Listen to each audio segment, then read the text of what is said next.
अनन्या, तू जानती है कल तो क्रिसमस है और उस दिन सेंटा से जो भी मांगो वो सब देते हैं। मैं भी सेंटा से बहुत कुछ मांगने वाली हूँ। तू सच कह रही है क्या नेहा? क्या सच में सेंटा देंगे? और क्या? ला ये पैसे इधर दे, मुझे इसकी जरूरत है। नहीं, ये मेरी मेहनत की कमाई है। इसी से तो मैं अपना घर चलाती हूँ, अपनी बच्ची का पेट पालती हूँ। तुम्हें तो इसकी परवाह भी नहीं है। चुप कर, मैंने कहा ना ये पैसे इधर दे। लेकिन तभी पड़ोसी भी गीतांजलि का पक्ष लेते हुए अनुपम को डांट फटकार लगाने लगते हैं। ए खबरदार अनुपम, जो तूने गीतांजलि बहू को जरा भी तंग किया, नहीं तो हमसे बुरा कोई नहीं होगा। मार मार कर तेरी हड्डियां लाल कर देंगे। जानता हूँ मैं, ये बड़ी चालाक औरत है। इसने धीरे धीरे अपनी गैंग भी तैयार कर ली है। अभी तो जा रहा हूँ मैं, लेकिन जब लौटूंगा ना तो बचेगी नहीं, तो समझी। लोगों के डर से उस वक्त तो वो वहाँ से चला जाता है, लेकिन रोज रोज दिन रात अपने घर पर लड़ाई करते देख अब अनन्या बहुत परेशान रहने लगी। अपनी माँ की ऐसी हालत देखकर वो अंदर ही अंदर घुटने लगी। फिर एक दिन स्कूल में, अनन्या, तू जानती है कल तो क्रिसमस है और उस दिन सेंटा से जो भी मांगो वो सब देते हैं। मैं भी सेंटा से बहुत कुछ मांगने वाली हूँ। तू सच कह रही है क्या नेहा? क्या सच में सेंटा देंगे? और क्या? अगले दिन क्रिसमस की छुट्टी थी, इसलिए गीतांजलि के जाते ही अनन्या भी खेलने चली गई थी। जैसे ही वो घर लौटी तो उसने देखा कि अनुपम फिर से गीतांजलि के साथ मारपीट कर रहा है।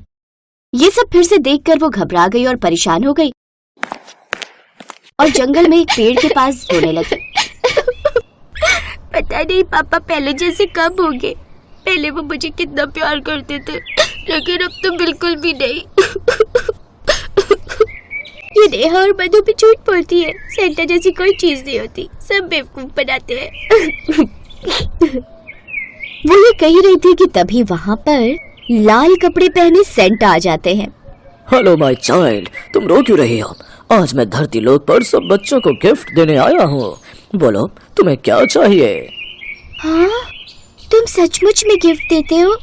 लेकिन आप तो कितने बूढ़े हो और इतना बड़ा झोला लेकर क्यों चलते हो? इसमें ऐसा क्या है? माय चाइल्ड, इसमें तो ढेर सारे गिफ्ट हैं। बोलो तुम्हें क्या चाहिए? टॉफी, चॉकलेट, केक, नई ड्रेस या कुछ और? नहीं, मुझे गिफ्ट नहीं चाहिए। मेरी माँ मना करती है किसी से कुछ भी लेने के लिए। और अगर तुम कुछ देना ही चाहते हो तो मेरे घर में खुशियाँ दे दो। क्या बात है माय चाइल्ड, कहो मुझसे। फिर अनन्या रोते हुए सेंटा को सारी बात बता देती है। डोंट वरी माय चाइल्ड, तुम रो नहीं, मैं जरूर तुम्हारी हेल्प करूंगा। फिर वो उसे एक छोटा सा क्रिसमस ट्री देते हैं जो कि लगातार रोशनी से जगमगा रहा था। ये जादुई क्रिसमस ट्री है, अब से तुम्हारी सारी परेशानियां खत्म।